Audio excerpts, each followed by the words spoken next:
Assalamualaikum warahmatullahi wabarakatuh. Perkenalkan sebelumnya nama saya Dia Puspita. Saya merupakan mahasiswi dari Universitas Siber Asia. Nah, video ini dibuat untuk memenuhi salah satu tugas dari mata kuliah Akuntansi Keuangan 2 dengan dosen pengampu Ibu Nurhayati Siregar, SEMAK. Nah, materi yang akan saya bahas hari ini adalah pengaruh kebijakan dividen terhadap nilai ekuitas pemegang saham pada perusahaan publik. Sebelum kita melanjutkan kepada materi, saya akan membahas mengenai latar belakang dari presentasi kali ini. Dividen tidak hanya mencerminkan kinerja keuangan perusahaan, tetapi juga menjadi sinyal penting yang dapat mempengaruhi persepsi dasar terhadap prospek masa depan perusahaan. Nah, dalam konteks perusahaan pabrik yang sahamnya diperdagangkan di bursa efek, kebijakan dividen ini menjadi salah satu faktor penentu yang berpotensi mempengaruhi nilai ekuitas pemegang saham. Di Indonesia sendiri, kebijakan dividen dari perusahaan pabrik juga dipengaruhi oleh berbagai faktor, termasuk dari kondisi pasar modal, stabilitas ekonomi, regulasi dari otoritas keuangan, serta ekspektasi dari para pemegang saham. Baik, di sini saya akan menjelaskan mengenai apa sih kebijakan dividen ini sendiri. Nah, kebijakan dividen ini merupakan salah satu keputusan yang penting dalam manajemen keuangan.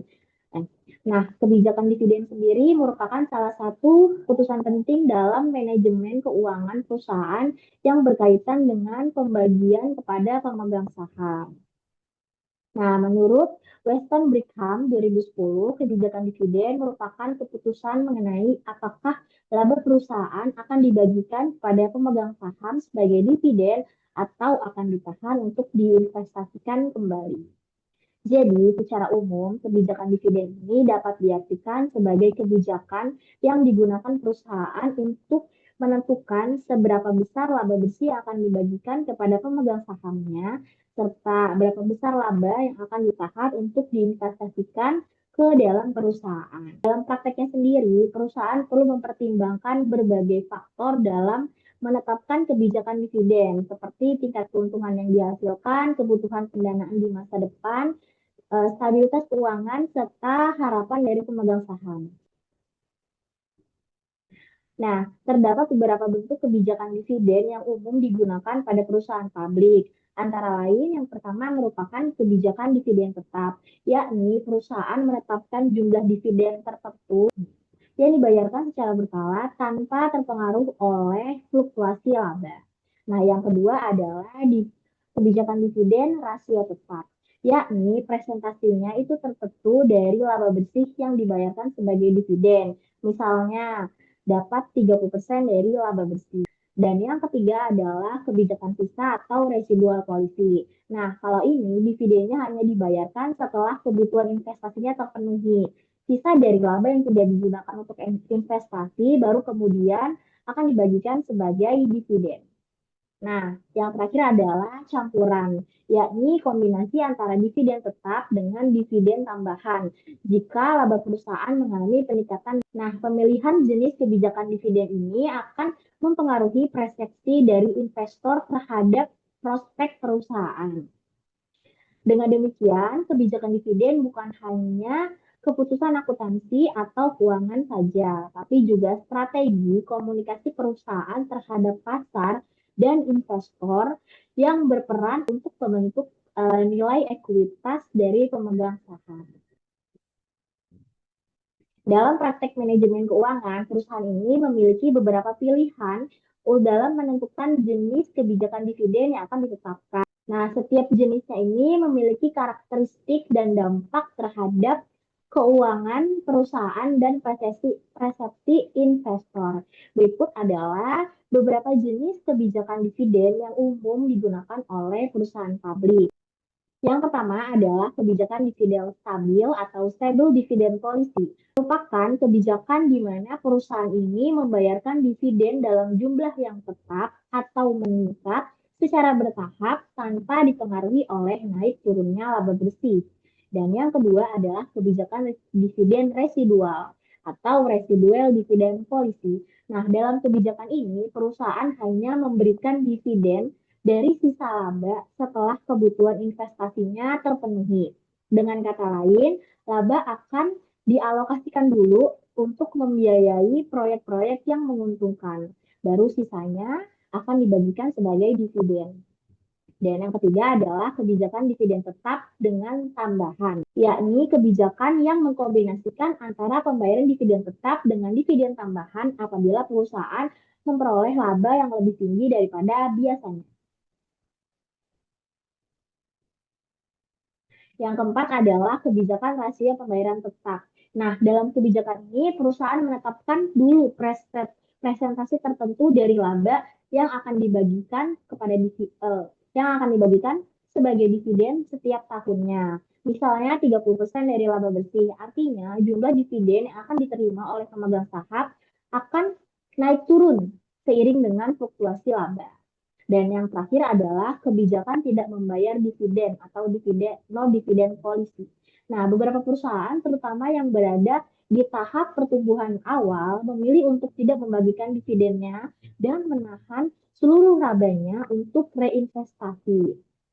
Nah, kebijakan ini biasanya ditetapkan oleh perusahaan yang membutuhkan modal besar untuk ekspansi dan peningkatan kapasitas produksi.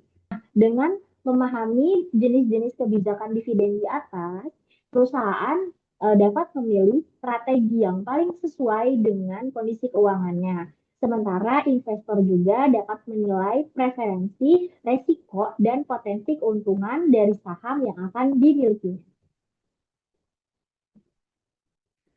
Materi selanjutnya yang akan saya bahas adalah pengertian dari nilai ekuitas dan apa saja faktor yang dapat mempengaruhi nilai ekuitas sendiri.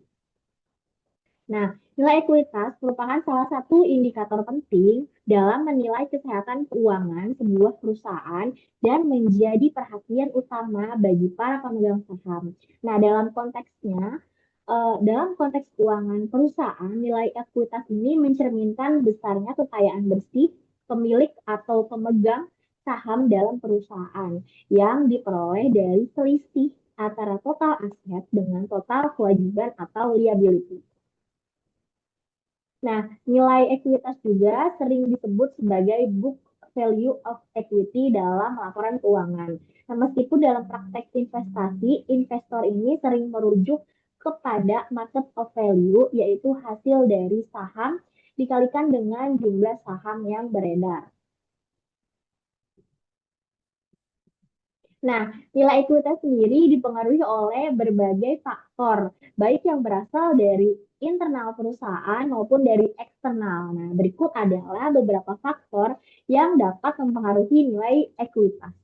Yang pertama adalah laba bersih atau net profit, merupakan sumber pertumbuhan ekuitas yang utama. Nah, ketika perusahaan ini mencatat keuangan, maka laba tersebut akan ditambahkan ke dalam laba yang ditahan atau return earning, sehingga meningkatkan total ekuitas. Sebaliknya, kerugian yang terjadi akan mengurangi dari nilai ekuitas. Yang kedua adalah kebijakan dividen. Nah, pembagian dividen ini secara langsung mempengaruhi laba ditahan. Semakin besar dividen yang dibagikan, maka semakin dikit juga laba yang ditahan. Nah, pada akhirnya mempengaruhi nilai pertumbuhan ekuitas. Yang ketiga adalah investasi dan pertumbuhan aset. Nah, penambahan aset tetap atau investasi yang produktif yang dibiayai dari laba ditahan atau modal dapat meningkatkan nilai ekuitas. Investasi yang menghasilkan arus kas positif dan meningkatkan profitabilitas akan mendorong pertumbuhan ekuitas yang berkelanjutan. Dan yang keempat adalah perubahan struktur modal. Penerbitan saham baru atau rights issue akan menambah modal di setor sehingga meningkatkan nilai ekuitas. Nah, sebaliknya, kalau pembelian kembali saham atau buyback atau penarikan modal akan mengurangi nilai ekuitas. Dan yang terakhir adalah dari faktor eksternal seperti inflasi, suku bunga, dan stabilitas ekonomi.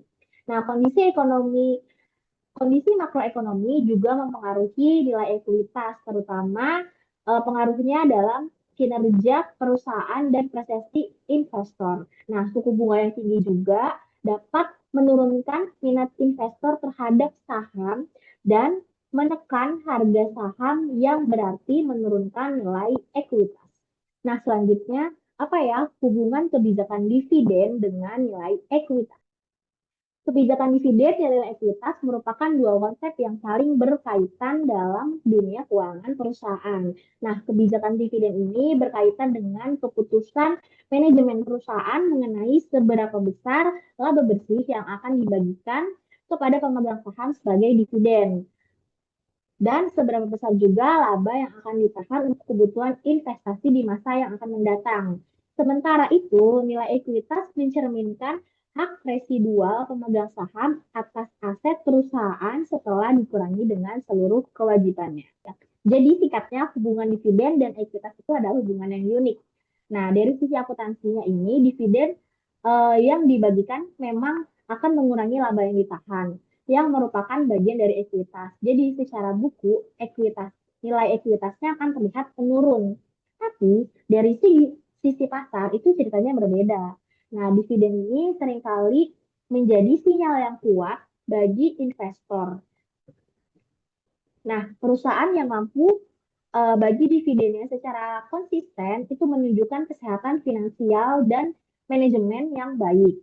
Nah, berdasarkan teori signaling, ini bisa meningkatkan kepercayaan investor, mendorong harga saham yang naik, dan otomatis meningkatkan nilai ekuitas di pasar. Nah, ada juga teori bird in the hand yang mengatakan bahwa investor itu lebih menyukai dividen tunai daripada keuntungan masa depan yang belum pasti. Nah, ini juga mendorong nilai saham yang lebih tinggi. Namun, yang penting diingat, tidak semua perusahaan cocok membagi dividen besar. Perusahaan yang sedang bertumbuh seringkali memilih menahan dividennya untuk reinvestasi demi ekspansi. Dalam kasus ini, nilai ekuitas bisa meningkat karena pertumbuhan bisnisnya, meskipun tanpa dividen. Jadi, kebijakan dividen yang tepat itu sangat strategis, bukan hanya soal angka, tapi juga membangun kepercayaan dan meningkatkan nilai perusahaan secara berkelanjutan. Nah, dalam kajian mengenai pengaruh kebijakan dividen terhadap nilai ekuitas pemegang saham, terdapat beberapa teori keuangan yang relevan. Nah, teori ini membantu untuk menjelaskan bagaimana pasar investor pasar dan investor bereaksi terhadap keputusan perusahaan dalam membagikan laba. Teori yang pertama adalah teori Modigliani dan Miller atau MM teori. Nah, Modigliani dan Miller mengemukakan bahwa dalam pasar yang sempurna di mana tidak ada pajak, biaya investasi, tidak ada pajak, biaya transaksi atau asimetri informasi, kebijakan dividen tidak akan berpengaruh terhadap nilai perusahaan. Lalu yang kedua adalah signaling teori atau teori signal menyatakan bahwa dividen berfungsi sebagai sinyal dari manajemen kepada investor mengenai prospek masa depan perusahaan. Nah, teori yang ketiga yaitu Bird-Inland Theory. Nah, dikemukakan oleh Gordon dan Littner. Nah, menyatakan bahwa investor lebih menghargai dividen yang diterima saat ini dibandingkan dengan capital gain yang belum pasti di masa depan. Lalu ada tax preference theory. Nah, teori ini justru berpendapat bahwa investor cenderung menghindari dividen karena alasan pajak. Di beberapa negara, dividen ini dikenai pajak yang lebih tinggi dibandingkan dengan capital gain. Dan yang terakhir adalah clientele effect theory. Nah, menyatakan bahwa kelompok investor yang berbeda memiliki preferensi yang berbeda pula terhadap kebijakan dividen. Misalnya investor yang pensiunan itu cenderung menyukai saham yang dividennya tinggi untuk pendapatan tetapnya. Sementara investor yang muda ini lebih agresif, mungkin lebih menyukai perusahaan yang menahan laba untuk pertumbuhan jangka panjang. Berikut saya sertakan juga studi kasus perhitungan dampak kebijakan dividen terhadap nilai ekuitas.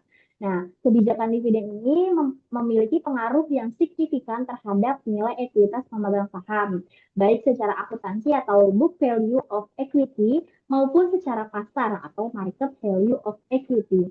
Nah, perbedaan pendekatan dalam membagikan laba atau menahan laba menunjukkan bahwa kebijakan dividen ini tidak hanya mempengaruhi neraca keuangan perusahaan, tapi juga berdampak pada persepsi dan respon investor terhadap perusahaan.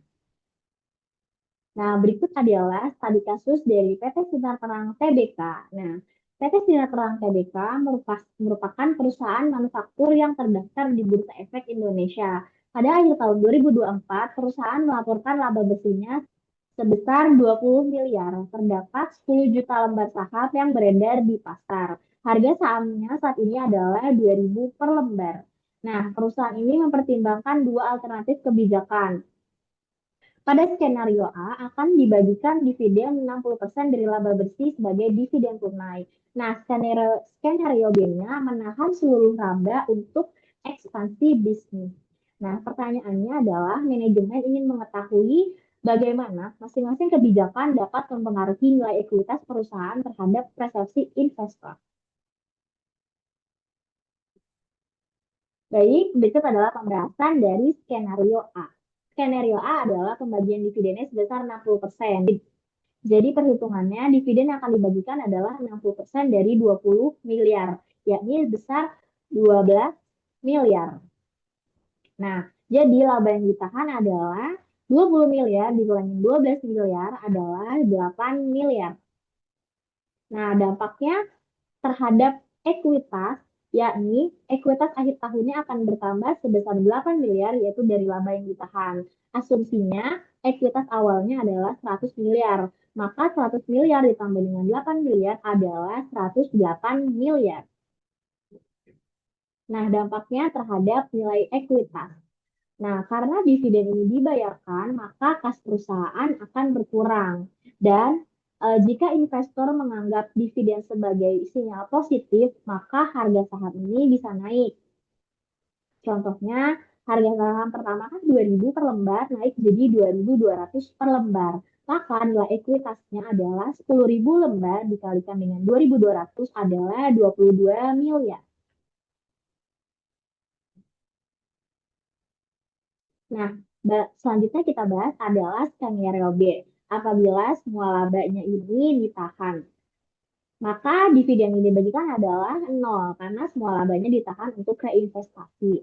Jadi total laba yang ditahan adalah 20 miliar. Nah, apa ya dampaknya terhadap ekuitas? Nah, dampaknya adalah ekuitas akhir tahunnya akan bertambah sebesar 20 miliar yakni dari laba ditahan. Asumsinya ekuitas awalnya adalah 100 miliar, maka ekuitas akhirnya adalah 120 miliar. Potensi yang pertama adalah terhadap pasar netral. Nah, bagi investor yang menunggu hasil investasi ekspansi, apabila harga sahamnya ini tetap, ya ini 2.000 per lembar, maka nilai ekuitasnya adalah 10 juta dikalikan dengan 2.000, yakni 20 miliar. Nah, potensi yang kedua apabila pasar negatif, apabila investor ini menginginkan pembagian dividen, maka harga sahamnya bisa jadi turun. Yang awalnya 2.000 jadi 1.900 per lembar.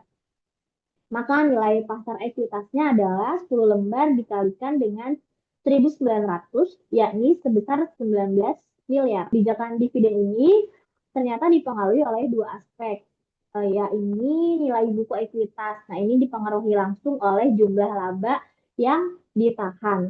Dan nilai pasar ekuitas ini sangat dipengaruhi oleh persepsi dan reaksi investor terhadap kebijakan tersebut. Nah, pentingnya untuk menyeimbangkan kebutuhan internal perusahaan dan ekspansi pasar. Untuk lebih memperkuat lagi pemahaman mengenai dampak kebijakan dividen terhadap nilai ekuitas, berikut disajikan juga contoh soal yang disertai dengan pembahasan yang sistematis. Soalnya adalah PT Maju Tbk memperoleh laba bersih sebesar 15 miliar pada tahun 2024. Nah, perusahaan ini memiliki 5 juta lembar saham yang beredar. Nah, direksi ingin mempertimbangkan dua alternatif kebijakan dividen. Alternatif yang pertama adalah membagikan dividen tunai sebesar 40% dari laba atau menahan seluruh laba untuk ekspansi usaha. Nah, pertanyaannya adalah itu besar dividen per saham atau DPS jika perusahaan memilih alternatif A dan berapa sisa laba ditahan jika alternatif A yang dipilih. Nah, jika harga sahamnya naik jadi 3.200 per lembar, karena respon positif pasar terhadap dividen. Nah, berapa nilai ekuitasnya? Lalu pertanyaan keempat adalah jika alternatif B saham tetapnya menjadi 3.000, berapa nilai ekuitasnya? Dan yang terakhir adalah berdasarkan hasil di atas, bagaimana dampak masing-masing alternatif terhadap nilai ekuitas dari pemegang saham. Berikut adalah pembahasannya. Pertanyaan pertama adalah menghitung dividen per saham.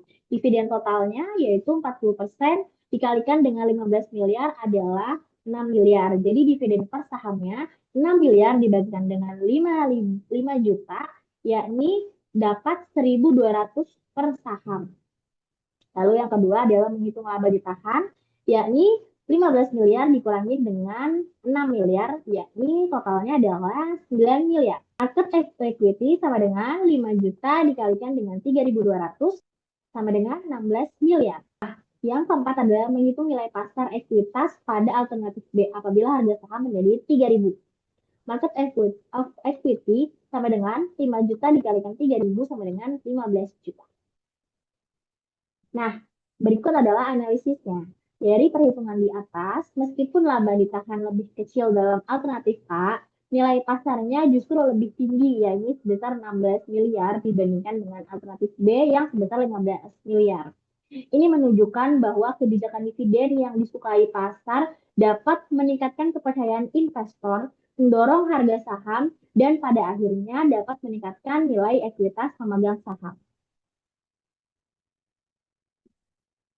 Baik, kita sampai di kesimpulan. Nah, kebijakan dividen ini memainkan peran penting dalam menentukan nilai ekuitas pemegang saham, baik dari sisi akuntansi maupun dari segi pasar. Nah, kebijakan dividen ini tidak hanya berdampak pada jumlah laba yang ditahan dalam struktur ekuitas perusahaan, tetapi juga memberikan pengaruh yang signifikan terhadap persepsi investor yang pada akhirnya tercermin dalam harga pasar. Beberapa teori keuangan seperti Modigliani-Miller, signaling theory, dan the bird in the hand theory menjelaskan hubungan antara dividen dan nilai perusahaan yang beragam. Hasil dari studi kasus dan perhitungan menunjukkan bahwa pembagian dividen yang bijak dapat mendorong kenaikan harga saham dan meningkatkan nilai pasar ekuitas, meskipun laba yang ditahan menjadi lebih rendah. Nah, sebaliknya, perusahaan yang menahan seluruh laba tanpa strategi ekspansi yang jelas akan berpotensi mengalami penurunan nilai saham akibat kurang kepercayaannya pasar. Oleh karena itu, perusahaan publik perlu merancang kebijakan dividen yang seimbang, memperhatikan kebijakan investasi internal tanpa mengabaikan